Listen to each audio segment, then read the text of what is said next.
And from Capitol Hill, Democrat from South Carolina and House Majority Whip, Congressman James Clyburn. Congressman, good to have you here, too. Ted, we're going to go to you in 1 minute. Okay. We're going to go to you in 1 minute, but first, let's go to the man of the hour. Yeah. The Whip! Jim! You breathing a little sigh of relief this morning, buddy? Oh, yeah, man. Thank you so much for having me. Joe Meeker, give my regards to Governor Strickland. He's one of my best friends. We were classmates here in the Congress, Joe. Well, yeah, it's funny you say that because he's saying ugly things about you. Not true. You wouldn't think what's coming out of his mouth. So Jim, congratulations are in order for you. Thank you. Obviously, I'm not a big fan of the bill, but I am a big fan of you. And You're so you kind. got 220 votes. Nobody thought Yes, sir. that was going to happen. How did you do it? Well, we worked very closely with all the members of our caucus, Joe. As people were focusing on the abortion issue, we were working very diligently on other issues like regional disparities, trying to get all of our people to a level of comfort that allow us to really gently whip the vote. I used the wet noodle approach. And so I thought that if we could get the language to Bart Stupak's satisfaction, if we could work out those regional disparities, the wording to get people like Ron Kind, David Obey, and Brian Beard, those people to a place of comfort, that we could come together with a cushion. And that's what we did last night. I thought it was going to be 221, but I had a vote to switch on me that I did not expect. Yeah. Hey, let me ask, will you explain something to people that haven't been around Congress enough to understand why it is so important that this passed with a cushion? Because, you know, when I ran in 93, I ran against a poor guy that was the deciding vote on the 93 Clinton tax increase, and that allows you to say every time, you know, his one vote did this. Can you explain why, in this bill especially, it was so important to have that big cushion?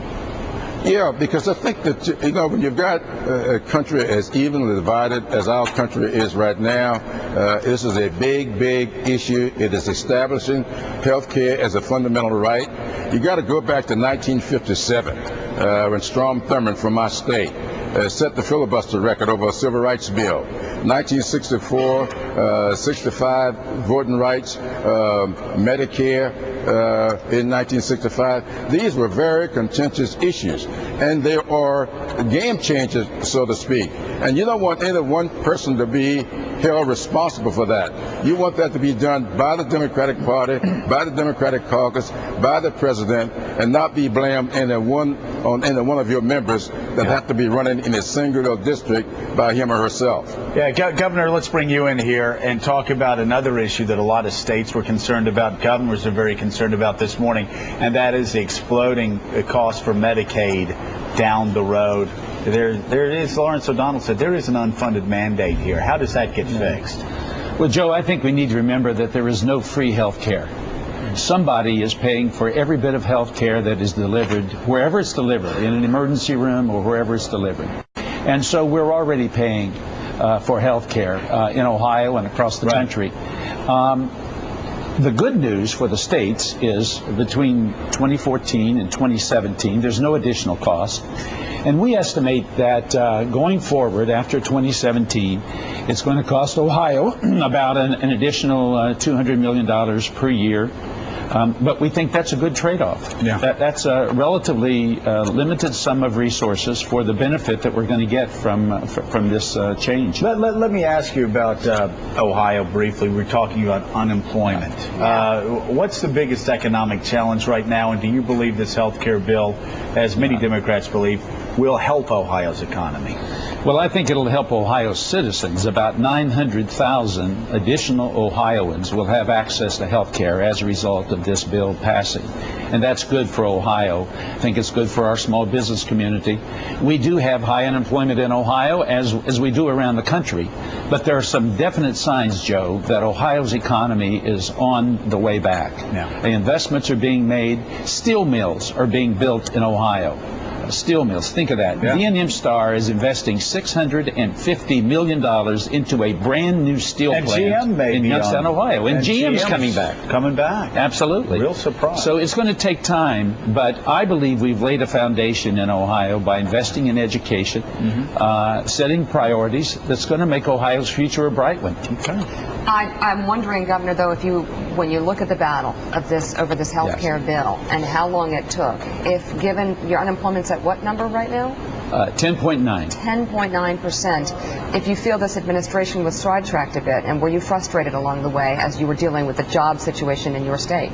Well, we've got to deal with jobs. There's no doubt about that, and we've been trying to do that in Ohio. Well, we lost some time, perhaps, but I believe health care debate is part of the jobs debate. If we relieve the burden on small businesses will have more resources to invest and grow and to create jobs. So I don't think it's possible really to separate the health care issues facing Ohio from the burdens that small businesses are facing in Ohio. Pat Buchanan has a question for Jim Clyburn. Pat.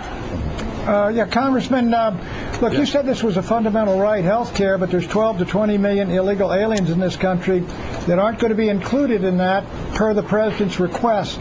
The Hispanic caucus went down to see the president, and the president said he's going to go for legalization, I gather, or a path to citizenship or reform. If he succeeds with those 12 to 20 million, if they're legalized, would they then qualify for health care under this proposal? Well, I don't know exactly what that immigration reform matter will take, but let me tell you this. Those 12 to 14 million people, whatever the number is, today they are working in this country. If they were to get sick, if they were to get injured on one of those jobs that they're working on, they will go down to the emergency room, and the cost shifting in this that take place in the healthcare system right now, every one of us will be paying for the medical service out of our personal pocketbooks. Believe me, the cost shifting is what is causing the system to skyrocket. That's why the CBO says we'll save $1.2 trillion in the second 10 years because we'll take all that cost shifting out of the system and put it into the insurance brackets where they ought to be. All right. So I will say to your listeners, we need to do this in order to get that out of our pocketbooks. Okay. All right, Jim. Congratulations again. Thank you, Congressman Clyburn. Great job. Thank you. All right. Thank you so much. So, Leslie,